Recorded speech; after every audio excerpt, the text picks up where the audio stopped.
Bueno, pues muy buenas tardes, tengan todos ustedes bienvenidos a una emisión más de nuestro programa del Planetario de tu Casa. Hoy estoy sumamente contenta porque tengo a uno de mis grandes ídolos en divulgación de la ciencia. Ya saben que aquí en la red de Planetario estamos con todos.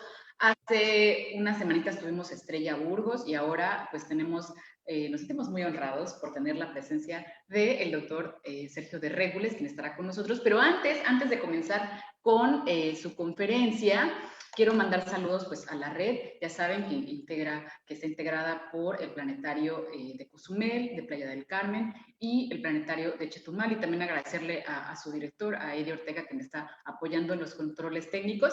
Y ahora sí les voy a leer un poquito de lo mucho que ha hecho Sergio de Regules. Él es físico y, claro, divulgador de la ciencia de la Dirección General de Divulgación de la Ciencia de la UNAM. Ha escrito columnas semanales en varios medios, así como la columna mensual de humor peripatéticos ecológicos en el boletín el Muégano Divulgador, que publica la DGDC para el gremio de los divulgadores.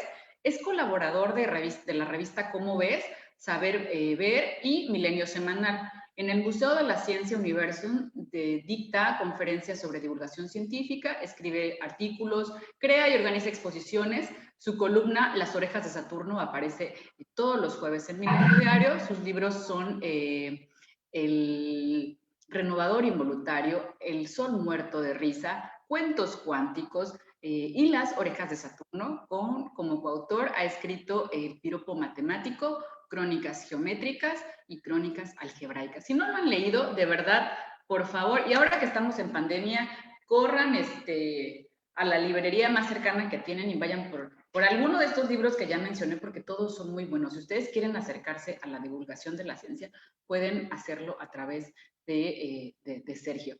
Y ahora sí, pues le doy la bienvenida a Sergio. ¿Cómo estás, Sergio? Bienvenido a la red de planetarios de Quintana Roo. Hola Milagros, muchas gracias. Pues estoy muy feliz de estar allá en Quintana Roo. Qué triste. Oye, déjame decirte que acabamos de viajar en el tiempo con tu presentación. Te voy a decir por qué. A ver, cuéntame. Ese es un currículum mío que aparece, ¿no? Cuando buscas en Google, pero es como de hace 20 años. Entonces, digo, era cierto, ¿no? Nada de eso es falso, nada más que ya pasó tiempo. No pasa nada. Dice básicamente lo importante, pero sí nos acabamos de proyectar al pasado como muy adecuado para la plática de hoy, ¿no? Muy adecuado, exactamente. Bueno, habrá que ahora viajar un poquito al presente. Para irnos otra vez al pasado en breve. Entonces, que ya nos arrancamos así nomás, Sí, arráncate. sin anestesiar a los participantes. Bueno, está Sí. bien. Eh, Puse este título porque esta plática en distintas encarnaciones tiene ya un montón de años, la llevo dando mucho tiempo, se va modificando y así, pero básicamente es la misma estructura. Y la primera vez que la di, este título todavía tenía sentido, pero creo que ahora ya nadie recuerda la película a la que hace referencia este título. No importa, importa poco, sí la voy a mencionar, pero básicamente queremos hablar de la posibilidad de viajar en el tiempo. Y como estamos en un contexto científico, lo que quiero yo saber es si desde el punto de vista de la ciencia que conocemos hoy, es posible o no es posible, o será posible algún día viajar en el tiempo. Pero primero, ¿para qué querríamos hacer eso? Bueno, no sé ustedes, yo soy una persona humana y por supuesto he cometido errores en el pasado. Algunos no son muy importantes, pero a lo mejor hay por ahí unos que otro que uno dice, híjole, si tan solo no hubiera yo abierto mi bocota en ese momento, o si tan solo no hubiera, etcétera, etcétera. Un montón de cosas que nos pueden haber pasado y que uno desearía borrar de la historia del tiempo. Y para eso nos serviría mucho poder regresar y yo qué sé, o estar conscientes de lo que estamos haciendo y decir, no, no lo voy a hacer, o llegar y encontrarnos con nosotros mismos y decirnos, oye, no, no lo hagas, cállate, córtale, ¿no? Y cosas así. Esa es una razón para querer viajar en el tiempo. Otra puede ser, pues, volver a vivir los años de la lejana juventud, o bien para ir a ver si todo lo que nos dijeron en clase de historia es cierto, ¿no? A mí me encantaría ir a ver si al Pípila acercándose a la puerta de la Lóndida de Granaditas, a ver si de veras, y cosas por el estilo. También me gustaría saber qué va a ser de este mundo y de este país en el futuro lejano que yo no voy a ver, porque desde luego hay un futuro que sí voy a ver, espero, eh, porque de todas maneras siempre estamos viajando en el tiempo, ¿no? Yo y ustedes, todo el mundo estamos viajando en el tiempo a razón de un segundo por segundo. Lo que quisiéramos es ver si no se puede como que rebasar esa velocidad o echarle en reversa incluso. Y no tanto que el tiempo salte para atrás de tal manera que volvamos a vivir lo mismo, porque no nos daríamos cuenta, sino más bien que nosotros avanzando en nuestro propio tiempo medido hacia adelante, volviéramos al pasado global del mundo. Entonces el chiste es poner los pies en la tierra, o por lo menos el dedo gordo de un pie en la tierra de la ciencia y ver si se puede. Y para eso me gustaría empezar con esta máquina del tiempo. No es exactamente lo que ustedes estaban pensando, yo lo sé. Este es un reloj de bolsillo fabricado por los relojeros Hicks y Evans de la ciudad de Londres alrededor del año 1770. Y me gusta mostrarlo porque es una pieza que pusimos en una exposición que me tocó a mí organizar y curar hace como 20 años para el Museo de la Luz, que pertenece a la Dirección General de Divulgación de la Ciencia del UNAM, que es donde trabajo desde entonces. Y para eso nos pusimos en contacto con Luis Hernández, que es el decano de los relojeros de México, una persona muy interesada no solo en la relojería, sino en la historia de los relojes y la medición del tiempo. Y Luis muy amablemente nos prestó varias piezas, entre ellas esta. Y me gusta presentarla porque como cualquier reloj implica un montón de suposiciones acerca del tiempo, ¿no? Cuando uno fabrica un reloj como este, que se lleva en el bolsillo, que uno puede cargar de un lado para el otro, está haciendo un montón de suposiciones acerca de cómo funciona esa cosa tan extraña llamada tiempo. Para empezar, ¿para qué usamos estas cosas? Pues las usamos básicamente para coordinarnos con otros seres humanos, ¿no?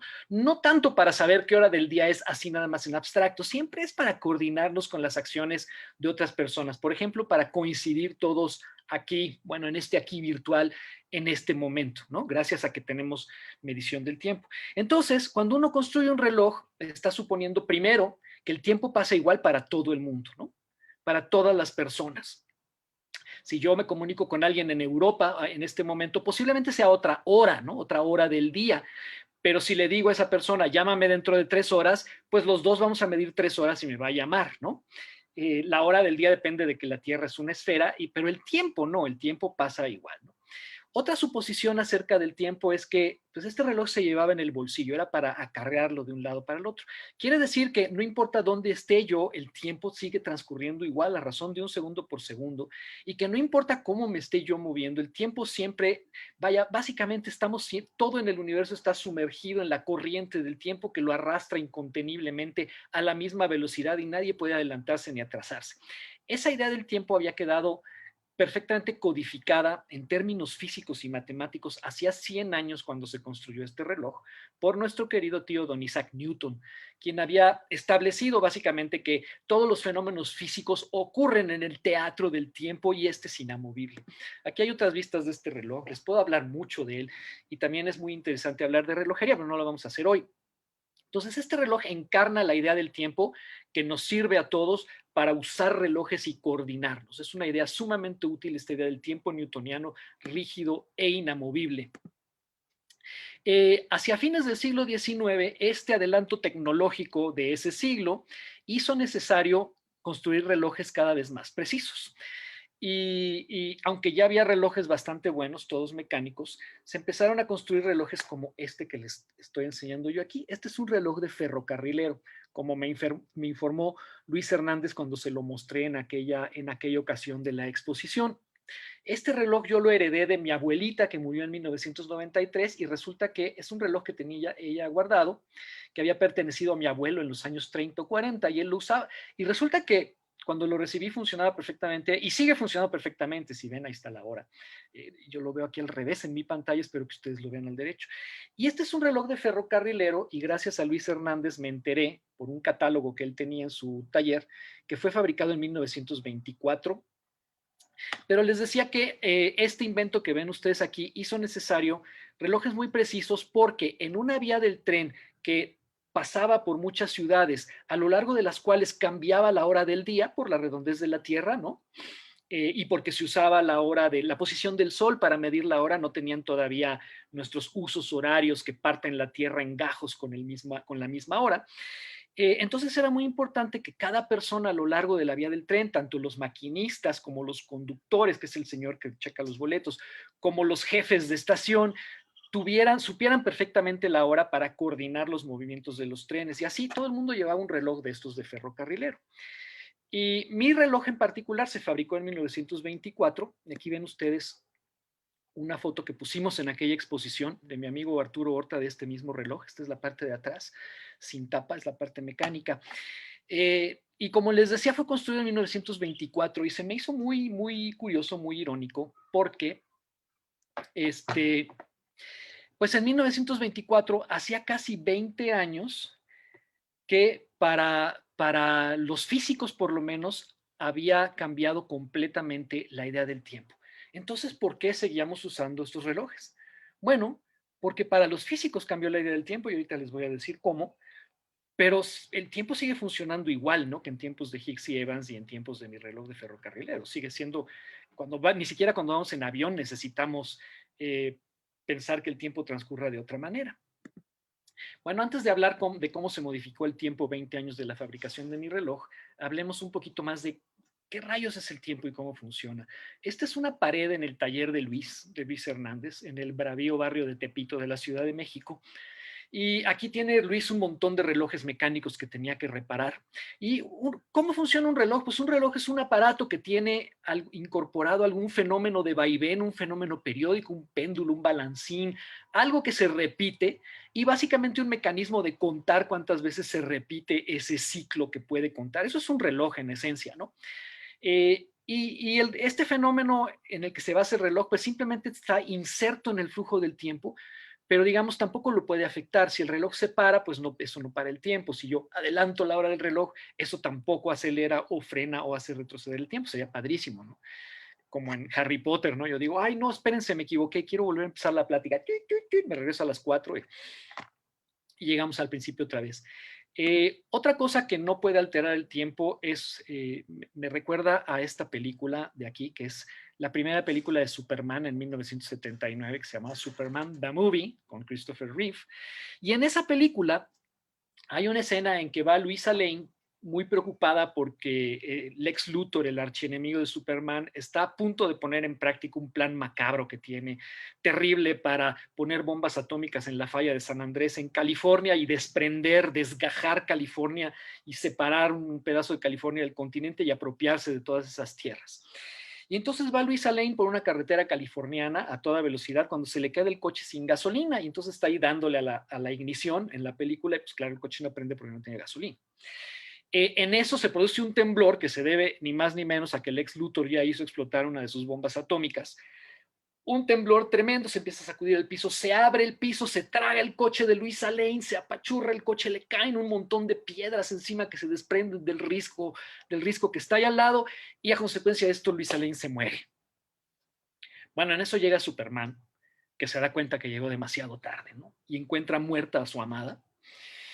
Y entonces lo vemos con una cara de desesperación tomar una terrible decisión.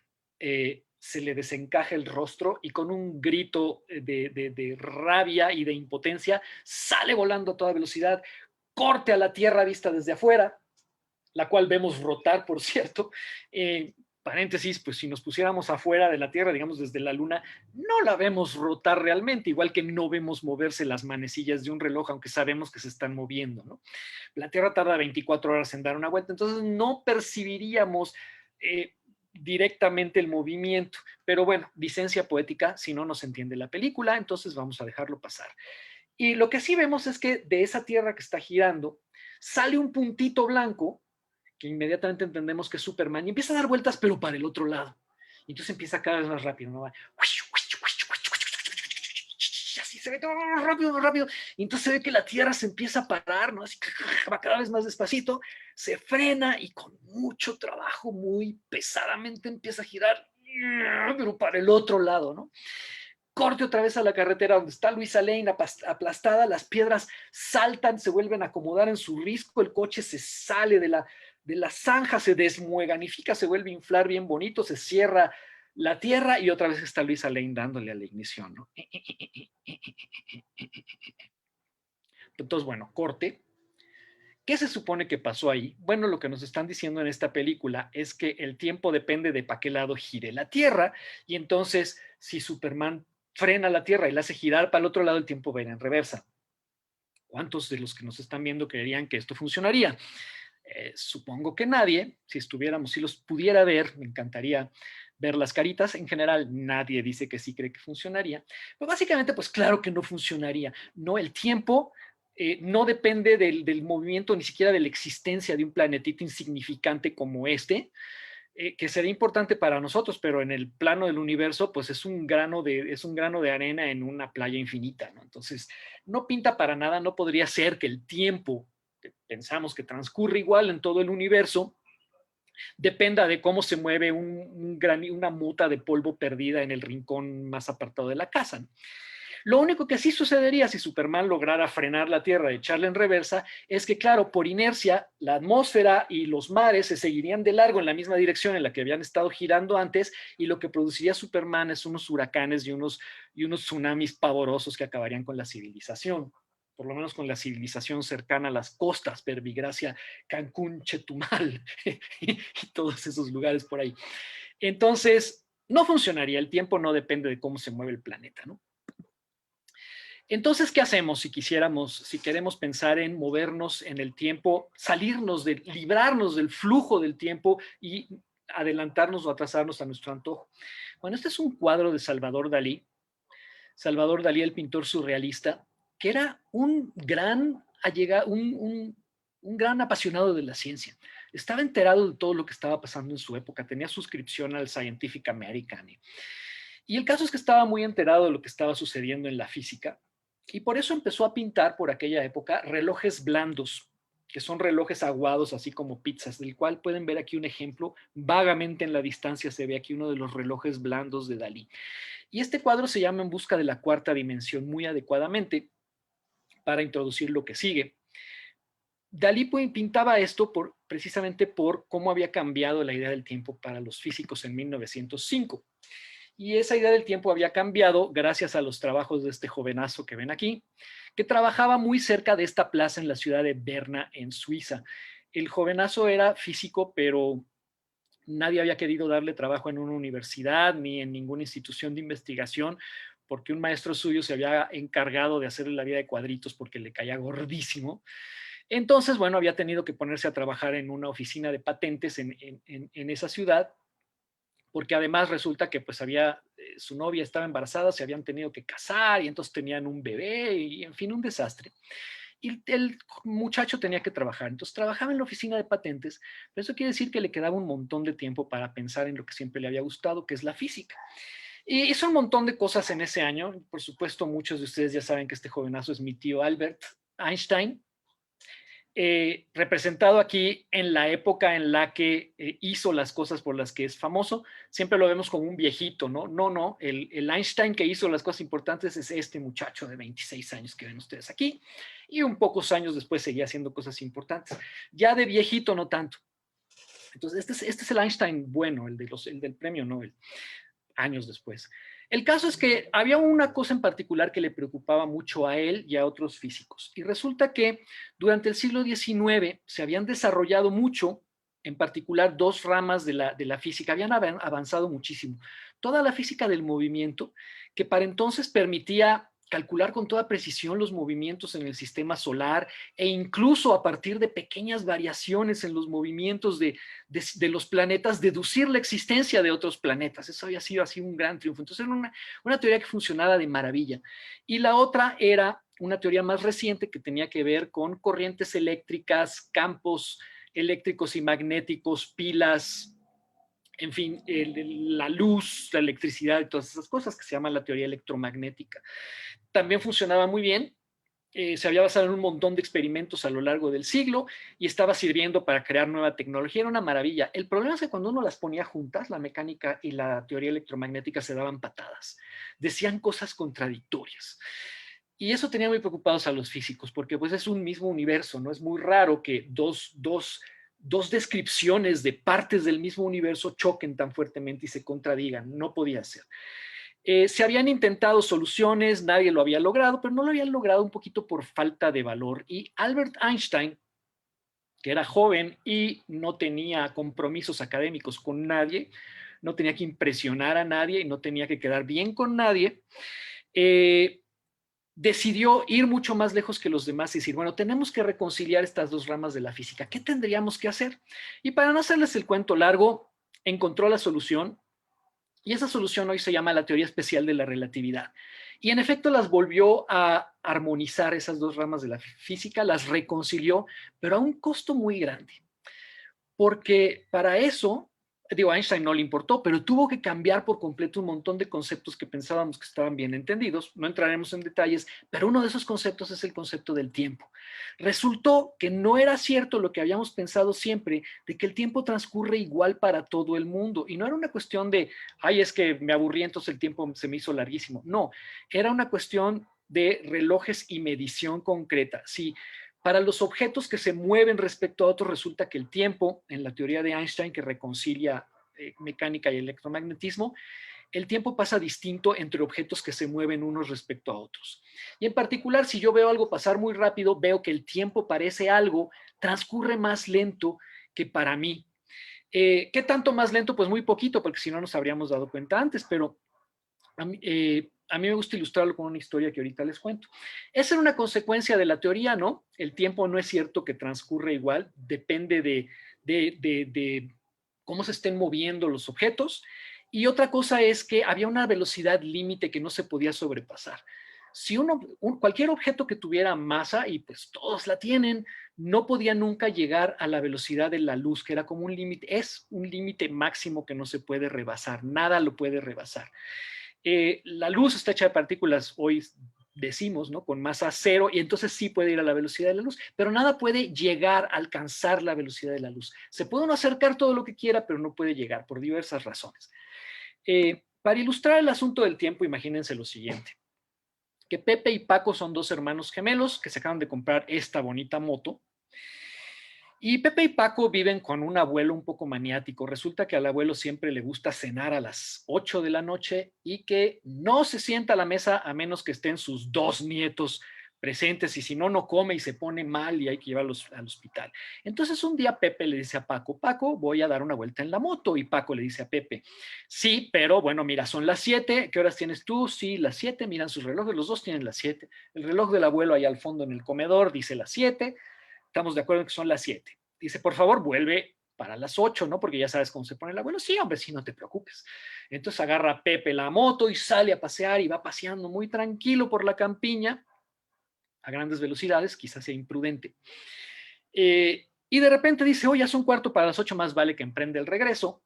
Regresa y llega a su casa y toca el timbre exactamente a las 8 de la noche. Y dice, qué bruto, qué puntual soy. Está muy ufano y muy contento cuando le abre la puerta a su hermano. Y su hermano sale con la cara desencajada y le dice, ¿dónde estabas, idiota? Y Pepe le dice, pues no quedamos, fui a pasear. Sí, pero mira la hora que es, dijiste que regresabas a las 8. Y Pepe no entiende porque pues, ve su reloj y dice, pues son las 8, ¿no? Y le enseña a su hermano, son las 8. Y el hermano le dice, qué cínico eres, qué cínico eres. Cambiaste la hora de tu reloj para hacerme creer que se te descompuso y pensaste que eran las 8, ¿no? Mira la hora que es, y le señala el reloj del abuelo. Y en efecto, cuando Pepe voltea y mira ese reloj, resulta que el reloj dice, va a decir cualquier cosa, las 11 de la noche. Y entonces Pepe se queda extrañadísimo porque él se fue una hora, pero cuando volvió a su casa, en lugar de ser las 8, eran las 11 de la noche. Bueno, Pepe, Paco y el abuelo acaban de ser víctimas de la dilatación relativista del tiempo y de este asunto de que cuando los objetos se mueven, el tiempo no transcurre igual para unos y para otros. Ahora, desde luego no funciona, no se nota la velocidad de una moto por más rápido que vaya, ¿no? Esto es un cuento que se usa mucho en divulgación para tratar de ilustrar qué pasaría, pero básicamente esto es lo que sucedería. Un día me pregunté si no se notaría a la velocidad de un avión hace ya muchos años y me puse a hacer los cálculos pertinentes y calculé que si Pepe en lugar de en moto se fuera en avión, para ganar un segundo, o sea, para que en lugar de, digamos, para él pasar una hora y para los otros pasaran 5, digamos que para él pasara una hora y para los otros pasara un segundo más, para ganarles un solo segundo, en avión, Pepe tendría que hacer el equivalente a 100,000 millones de viajes de ida y vuelta entre México y Europa. Entonces no suena muy práctico, ni siquiera a las velocidades de un avión. ¿Qué velocidades, por qué no nos, por qué, o sea, qué velocidades se notan estos efectos? Pues se notan a velocidades ya comparables con la velocidad de la luz, que es muy grande, es 300,000 kilómetros por segundo.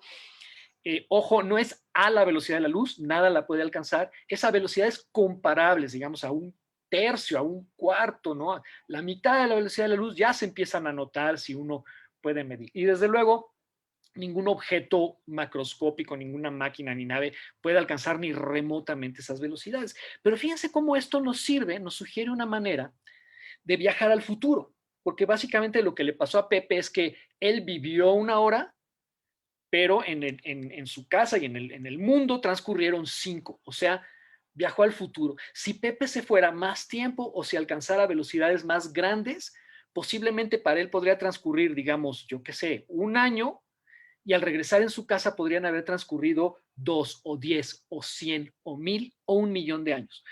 Regresaría a un tiempo completamente desconocido si se las arregla para, si calcula bien su viaje y las velocidades. Desde luego las velocidades serían grandísimas.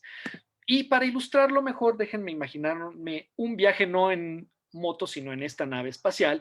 Y supongamos que Pepe se fuera a una estrella lejana y volviera en ciertas condiciones, que como tenemos poco tiempo no las voy a especificar, pero sí les quiero enseñar esta tabla que saqué de un libro muy bonito que se llama Máquinas del Tiempo.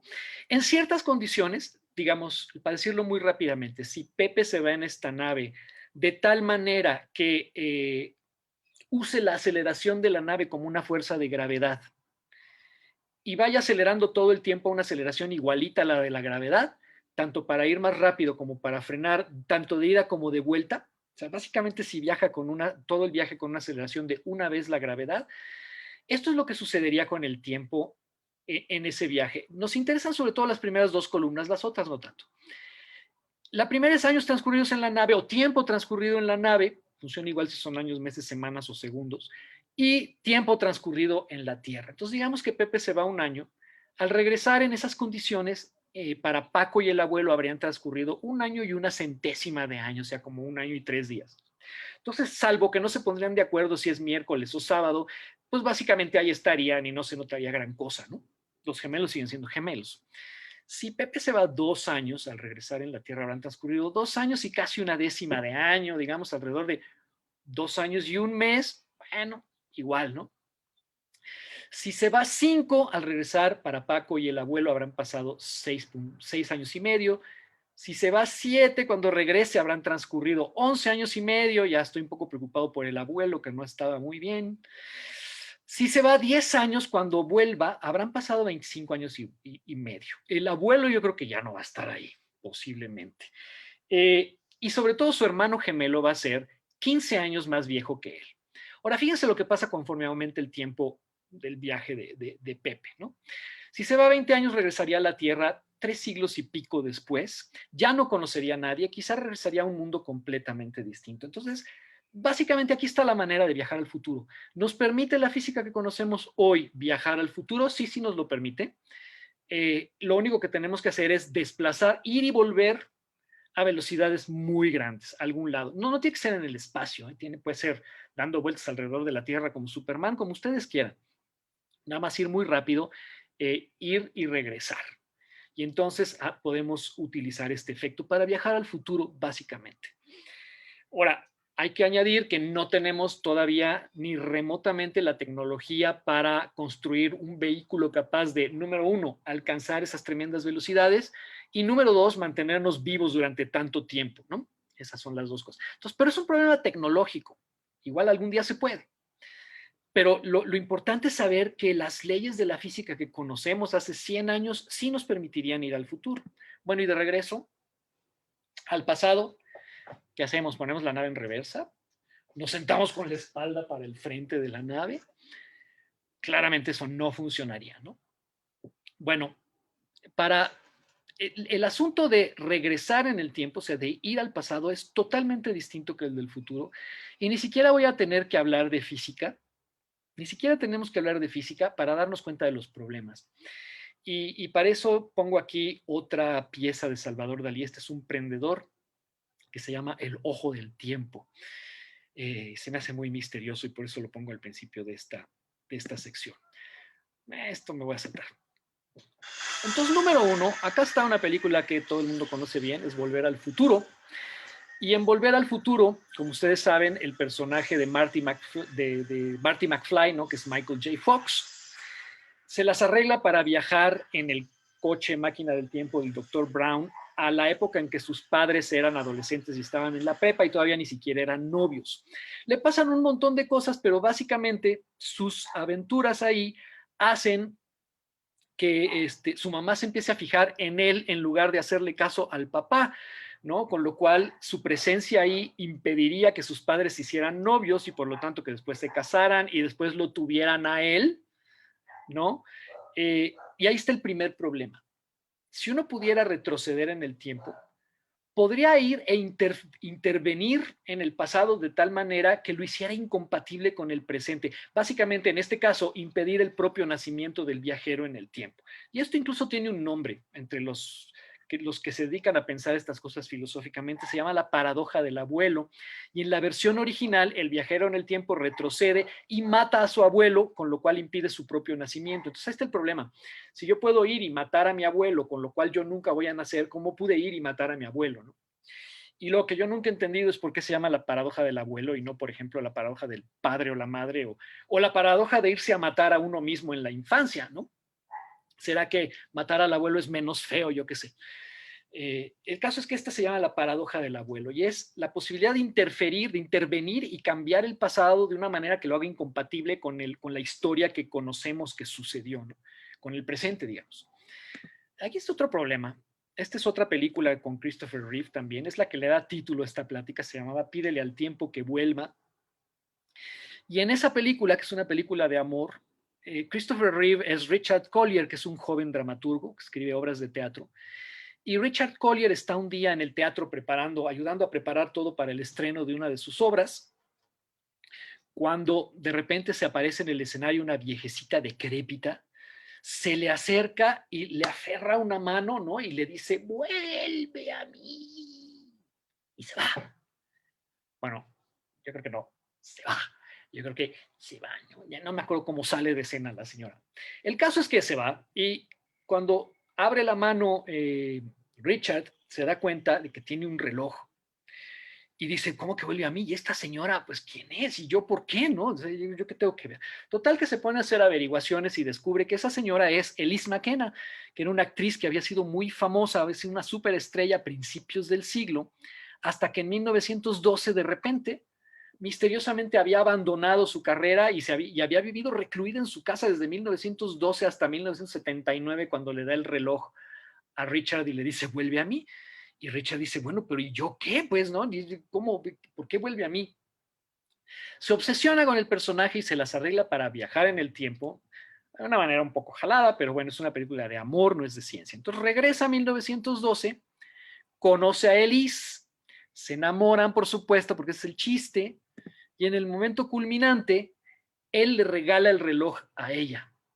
Y aquí ya podemos hacer corte de la película, y la pregunta es, muy bien, pero entonces, ¿de dónde salió ese reloj? Porque él lo tiene porque ella se lo dio en 1979, pero ella lo tenía porque él se lo dio en 1912. Entonces, ¿quién fabricó ese reloj? Si se dan cuenta, nadie fabricó ese reloj, nunca lo compraron. Ese reloj existe de la nada.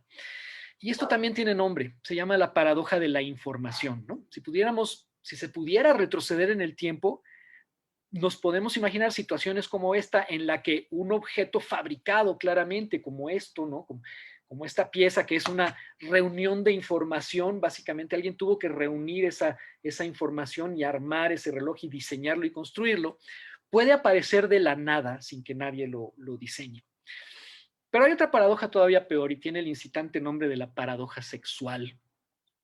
Y el ejemplo más enrevesado que hay es una historia de el escritor de ciencia ficción Robert Heinlein, que escribió una película, un cuento que se llama Ustedes los zombies o algo así.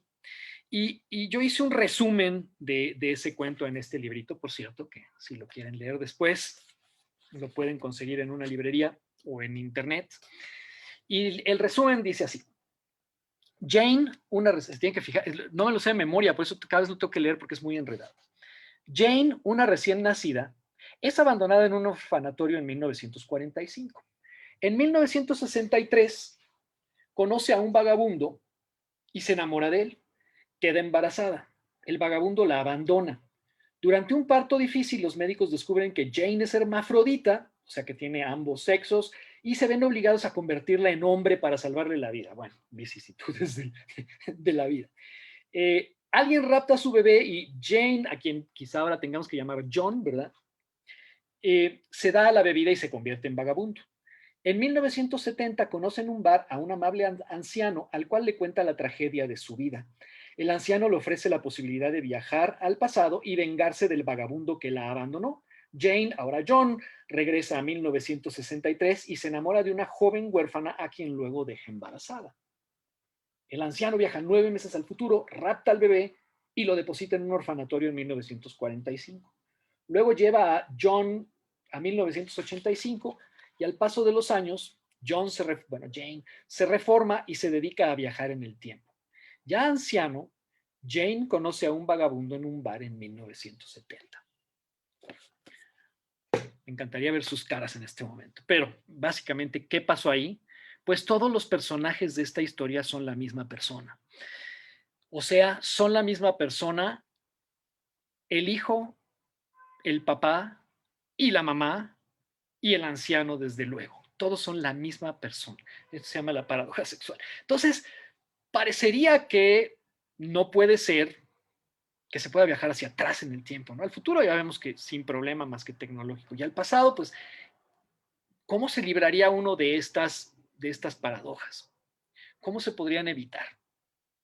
Bueno, pensando en estas cosas, en 1992, mi tío Stephen Hawking, a quien vemos aquí muy feliz, en un avión en caída libre, flotando sin gravedad o en microgravedad, como se dice, eh, escribió un artículo en el que dice, bueno, en vista de estas cosas, sería muy raro que que hubiera alguna manera de retroceder en el tiempo. Entonces, seguramente, aunque ideemos mecanismos, debe haber algún otro mecanismo que interviene y que lo impide. O sea, como que tiene que haber leyes en el universo, fenómenos en el universo que impiden que se retroceda en el tiempo, aunque podamos idear mecanismos para hacerlo.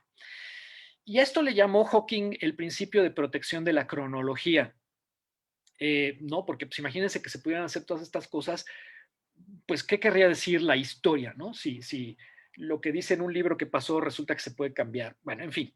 El caso es que Hawking dijo eso, pues no se debe poder, ¿no? No lo demostró, nada más es una conjetura, no es una demostración matemática, nada más es en vista de que el universo no tendría sentido si fuera posible, no se debe poder, lo cual no les ha impedido a los físicos ni al mismo Hawking pensar en maneras de sí lograrlo. Y las maneras tienen que ver otra vez con nuestro tío Albert, a quien vemos aquí sí más viejito, más como lo conocemos normalmente, en una foto completamente truqueada con una guapa señorita. Y aquí lo importante es fijarnos otra vez en la teoría especial de la relatividad de 1905, que dice, nada puede llegar a la velocidad de la luz. La luz puede ir, o cualquier cosa que tenga masa igual a cero, puede ir a la velocidad de la luz. Y si manipulamos las matemáticas, podríamos pensar qué le pasaría a algo que fuera más rápido que la luz. Básicamente tendría que tener unas propiedades extrañísimas, tendría que tener una masa que sería un número complejo, pero si uno lo mete en las matemáticas le sale. Y una de las consecuencias de ir más rápido que la luz, si acaso se lograra, que no se puede, es que el objeto que puede ir más rápido que la luz también puede retroceder en el tiempo. Es complicadón. Luego les platico dónde pueden leer más sobre esto. Y la otra idea de Einstein que nos sirve para esto es la teoría de 10 años después, la teoría general de la relatividad, que es una teoría de la gravedad, la que sirve para hablar de hoyos negros y de la estructura a gran escala del universo y del Big Bang y de un montón de cosas así, que es una teoría muy bonita que también me encantaría explicarles en otra ocasión, que consiste en considerar la gravedad no como una fuerza que jala las cosas hacia los objetos con masa, sino más bien como una deformación del espacio y del tiempo alrededor de los objetos con masa que hace que las trayectorias de lo que ande paseándose por ahí se curven. Básicamente lo que dice es que la gravedad es curvatura del espacio-tiempo. Y es menos difícil de comprender de lo que suena.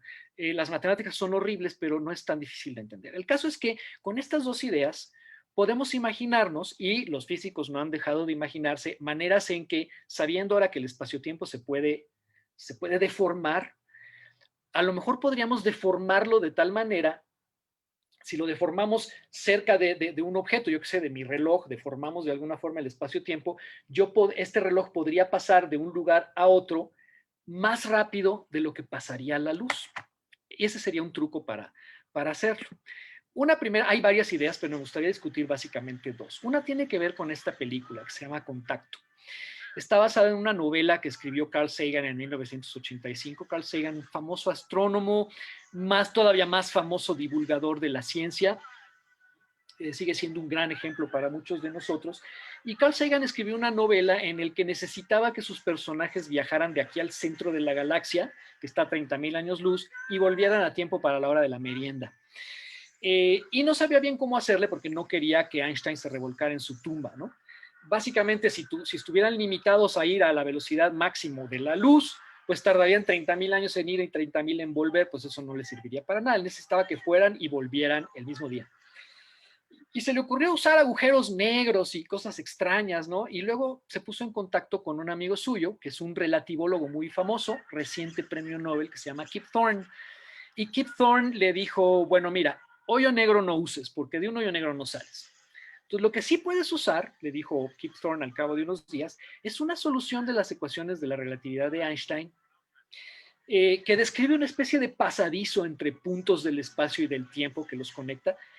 Hoy se llaman agujeros de gusano porque son como los agujeros que hace un gusano en una manzana que conectan dos puntos de la superficie de la manzana, ¿no? Entonces Kip Thorne le dijo, usa agujeros de gusano, son soluciones correctas de las ecuaciones, no sabemos si existan porque para construirlos se necesitan materia con unas propiedades muy, muy extrañas que no creamos que existen, pero bueno, para tu novela funciona, ¿no?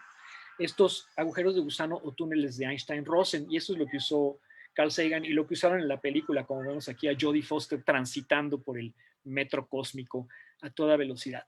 Y básicamente, con eso podríamos ir al centro de la galaxia en un instante y regresar en otro instante. Y de hecho podríamos regresar en el mismo instante que nos fuimos, aunque en el centro de la galaxia nos pasáramos una buena temporada. Eso quiere decir que nos serviría, el agujero de gusano nos sirve también para retroceder en el tiempo. Entonces aquí hay una primera idea que nos permitiría retroceder en el tiempo. Los agujeros de gusano, aunque otra vez insisto, si uno se pone práctico y dice, muy bien, ¿cómo los podríamos crear? Pues no hay manera porque se requiere materia con unas propiedades muy extrañas que no parece que existan. Por cierto, aquí está lo que vimos anteriormente es pura fantasía, ¿no? Eso es una película, pero esto que ven ustedes aquí es una imagen hecha con todo cuidado y con todas las ecuaciones adecuadas de cómo se vería la entrada de un agujero de gusano si estuviera enfrente de este edificio, que creo que es uno de los institutos Max Planck en Alemania, no sé si el de gravitación o qué, posiblemente sea ese, no lo conozco, pero básicamente los físicos de ese instituto agarraron las ecuaciones de Einstein y dijeron, bueno, ¿cómo se vería la entrada de un agujero de gusano si lo tuviéramos aquí enfrente? Pues no se vería como un hoyo negro en el que uno mete la cabeza, como a veces se representa en las películas, sino como esta especie de esfera de cristal que deforma la luz a su alrededor debido a el efecto de la gravedad sobre la luz, y dentro de la cual se ve ese otro lugar con el que conecta. Y nada más tendríamos que meternos dentro de esa esfera para aparecer prácticamente instantáneo en ese otro lugar. Hay otro pequeño problema con los agujeros de gusano, aparte de que son imposibles de fabricar, y es que, pónganle que ya los fabricáramos, son sumamente inestables. El menor soplo de energía que les entre, la menor partícula de luz que penetrara en el agujero de gusano, lo haría desaparecer y colapsarse. Cuanti menos, pues meter una persona completa o muchas. Entonces, pero bueno, así es como se vería un agujero de gusano de verdad. No como ese agujero que le pusieron a Sheldon en un capítulo de Big Bang Theory en el que mete la cabeza, ¿no? Este está mucho más interesante. Y otra idea al respecto, me gusta mucho platicarla porque el protagonista es un individuo que, número uno, es mexicano, número dos, es de la UNAM y número tres, es un gran amigo mío de toda la vida y es Miguel Alcubierre. Aquí estamos Miguel y yo en la época en que ocurrió esto que les voy a contar en el Museo de Cera de la Ciudad de Londres platicando con un amiguito. Miguel se había ido a estudiar el doctorado a la ciudad de Cardiff, en el Reino Unido, en relatividad general, justamente. Y resulta que a Miguel siempre le había gustado esta serie, la serie Viaje a las Estrellas, ¿no? Star Trek. Y en Star Trek esta nave, que se llama el Enterprise, va de una estrella a otra, separadas por años luz, a toda velocidad, a velocidades superiores a la de la luz, mientras Einstein otra vez se revuelca en su tumba. Y como Miguel le gustaba la serie, pero también le gustaba que Einstein no se revolcara en su tumba, un día ya con sus conocimientos que estaba adquiriendo en el doctorado y todo esto, dijo, ¿y no habrá una manera de deformar el espacio-tiempo con las ecuaciones correctamente, de tal forma que algo pueda desplazarse más rápido que la luz? Y resulta que la encontró. Y eso lo platicamos Miguel y yo en un libro que aparecerá en el transcurso de este año, ya luego los informaré. Miguel lo cuenta muy bonito, cómo se le ocurrió la idea. Pero básicamente lo que sería es una región, yo estoy sentado, por ejemplo, aquí en mi silla, y si yo quisiera desplazarme más rápido que la luz, lo único que tengo que hacer es comprimir el espacio-tiempo frente a mí y expandirlo detrás de mí, de tal manera que yo no me estoy moviendo en mi propio espacio, sino que el mismo espacio-tiempo me está arrastrando como una ola. Y entonces ahí sí no hay límite de velocidad. No estoy violando la teoría especial de la relatividad porque es el mismo espacio-tiempo el que me desplazaría. A Miguel no nada más se le ocurrió así de la nada la idea, ¿no? Lo pensó muy bien y luego hizo las matemáticas adecuadas y lo construyó en cierto tiempo y resulta que funcionaba, por lo menos teóricamente. Y aquí está la única figura que aparece en el artículo que publicó tiempo después. Esta es la región donde pone uno su sillón o su nave espacial y aquí se comprime el espacio-tiempo y aquí se expande, más o menos es lo que quiere decir este dibujo. Y entonces esto lo arrastra a uno como una ola y aquí está Miguel explicándole esa misma idea a Michio Kaku en un programa de ese señor, que es un gran divulgador japonés estadounidense. Y Miguel y Michio Kaku en esta foto están subidos en una banda transportadora como las que hay en los aeropuertos. Y es una excelente analogía para explicar el mecanismo de Alcubierre para viajar más rápido que la luz, que por supuesto inmediatamente se empezó a llamar el Warp Drive de Alcubierre. Warp Drive es el motor de la nave Enterprise, ¿no? Que quiere decir algo así como propulsión por distorsión espaciotemporal. Y es una excelente metáfora porque uno está parado en esa banda y uno no se está moviendo, es el mismo espacio el que lo está moviendo, desplazando. Frente a uno el espacio desaparece, ¿no? La banda se mete por la ranurita esa, y detrás de uno el espacio se está expandiendo, está apareciendo un nuevo espacio. Pero básicamente uno, localmente, donde está uno parado, uno no se está moviendo, pero los observadores lejanos lo ven desplazarse. Básicamente esa es la idea de Miguel. Y esto permitiría ir a velocidades la que ustedes quieran, desde 10 kilómetros por hora hasta todas las veces la velocidad de la luz que a uno le dé la gana.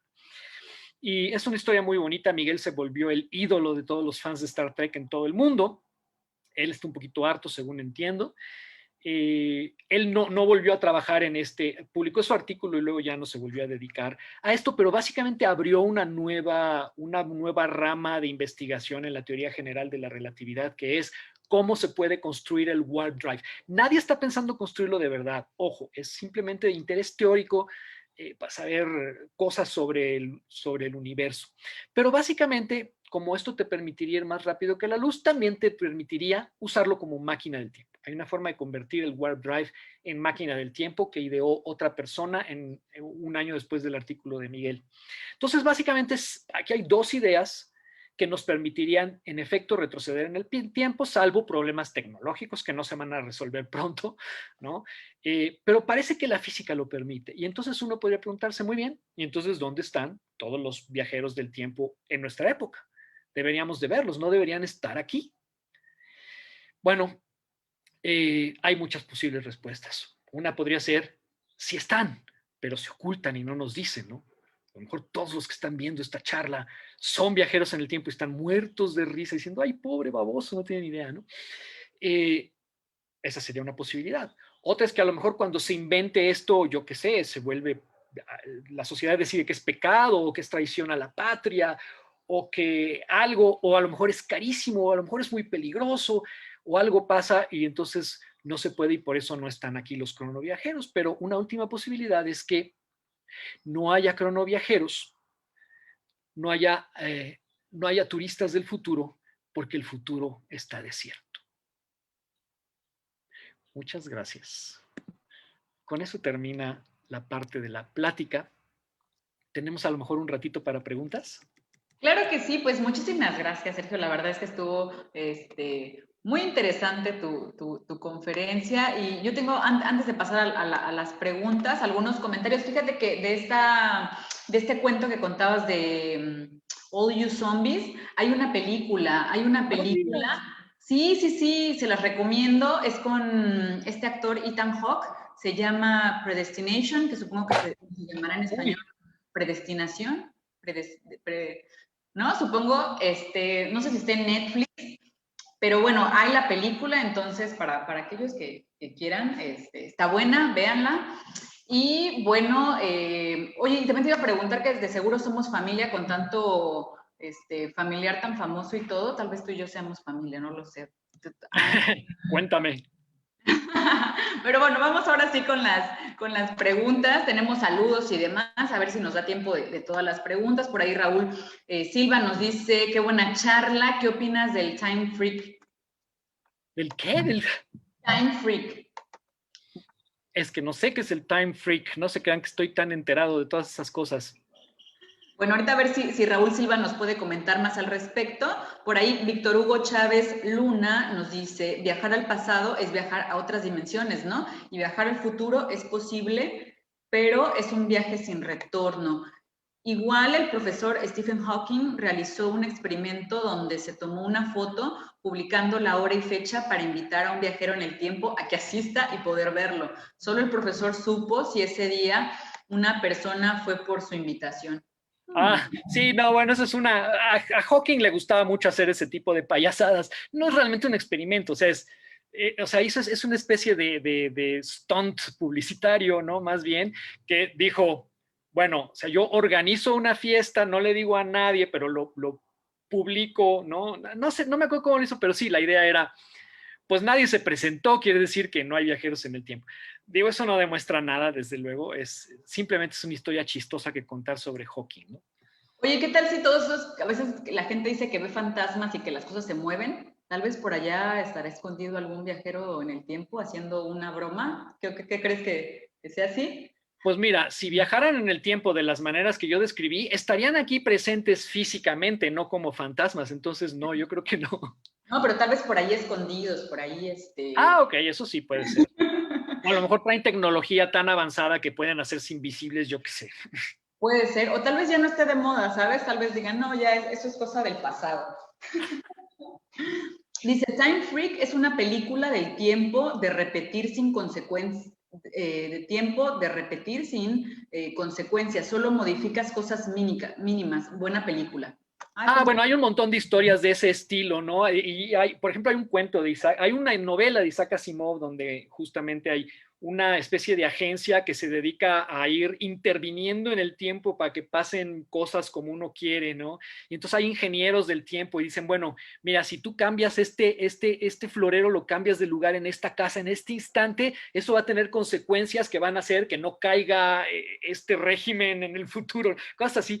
Y luego hay una serie española genial de hace unos años, El Ministerio del Tiempo. Estaba en Netflix, no sé si todavía, que era lo mismo, pero un poco más de chunga, pero muy divertido, en que es una agencia, un ministerio español que tienen una forma de viajar en el tiempo y van corrigiendo cosas, ¿no? De repente resulta que Cervantes ya no quiere escribir el Quijote, ¿no? Y entonces van y lo tienen que convencer de que sí lo escriba, cosas así. Y tiene que ver con eso, ¿no? Con interferir y cambiar cosas mínimas en el tiempo. Hay otro cuento muy famoso, el más famoso de todos, quizá el papá de cuentos de esto, es una agencia de safaris que te hace safaris para ir a ver dinosaurios, pero tienes que caminar por un caminito y nunca salirte de ahí justo para que no tenga consecuencias a lo largo de la historia tu presencia ahí, lo tienen calculado. Entonces alguien se tropieza y se sale del camino y pisa una mariposa. Y cuando regresan otra vez a la época actual, resulta que hay pequeños cambios, pero que les demuestran que sí tuvo consecuencias, ¿no? Bueno. ay, no, hombre, qué interesante. La verdad es que, bueno, tenemos más saludos y más preguntas, pero estamos con el tiempo súper, súper metido. Entonces, ya para ir cerrando la charla, a la cual pues le agradecemos un montón a Sergio que nos deja con ganas de más. Por ahí nos preguntan también para saber más de Sergio, ¿dónde te podemos encontrar? Sergio, ¿estás en redes sociales? Si nos puedes decir. Sí estoy, no hago muchísimo, estoy en Facebook, Twitter, no pongo muchas cosas ahí, bueno, en Facebook pongo pura mensada. En YouTube tengo algunas cosas que pueden estar divertidas. Tengo unos videos que hago yo a veces para los aniversarios de la revista Cómo Ves y es como humor con cosas de ciencia, creo que les van a gustar. Tengo otras cosas, pero si van y buscan ahí en mi canal de YouTube, creo que se van a divertir. Y finalmente está mi blog, que no lo lleno ya con mucha frecuencia, pues estaba relacionado con un programa de radio que ya no existe, pero tiene un montón de cosas ahí que se pueden leer. De hecho, está casi completito uno de mis libros. Y también, desde luego, pueden ir a comprar mis libros. Ya no les enseñé la diapositiva donde los tenía, pero bueno, si ponen mi nombre y libros, les salen. Muchos de ellos se pueden conseguir o físicamente o pedir por Amazon o por la librería que les guste. Algunos están en versiones electrónicas. Por ejemplo, está tanto físicamente como electrónicamente, y hay varios así, ¿no? Y bueno, Pues pues así me pueden encontrar. sí, vayan, ahora que tenemos un poco la pandemia y si ya están un poco hartos como de la vida virtual, pues regresemos a los libros, váyanse a los libros y pues un autor recomendadísimo, Sergio de Régules. Es que busquen Sergio de Régules para que también sepan más de él y estén ahí al tanto de lo que hace. Esperemos que Sergio no sea la primera vez que nos visitas y esperemos, ¿no?, que podamos tenerte aquí en la red de planetarios ya de manera física en un contexto mejor para todos. Bueno, Ya falta menos. esperemos que sí. Yo me despido, te doy las gracias. Por cierto, también chéquense la revista Cómo Ves, de cual Sergio es editor, por favor, chéquenla. Es una revista muy buena, escriben los grandes divulgadores de México, no se la pueden perder. Y ya ahora sí, me despido. Yo soy Milagros Vargas, directora del Planetario. Saludos para todos, cuídense. Hasta la próxima.